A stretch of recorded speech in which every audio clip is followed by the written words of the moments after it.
All right, coach, another 3 points on the table. And from my perspective, I can be wrong, but I saw that the team didn't play as you'd expect. The high tempo was lacking. They didn't press the midfield as I saw normally see. So what is your overall thought on the game?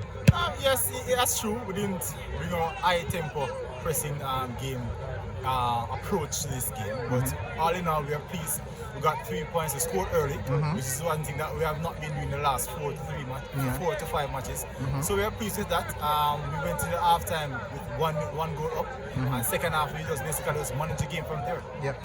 You didn't start Bembo, one of the leading goal scorers in the team. Yeah. I do think that Molynes will be surprised not seeing Bembo on the team. What was that decision? What led to that decision? Bembo has played a lot of minutes. If you really look at the league, so he thought it was that we rest him because we have quality in the squad, and if a player is out injured, I will rest a player.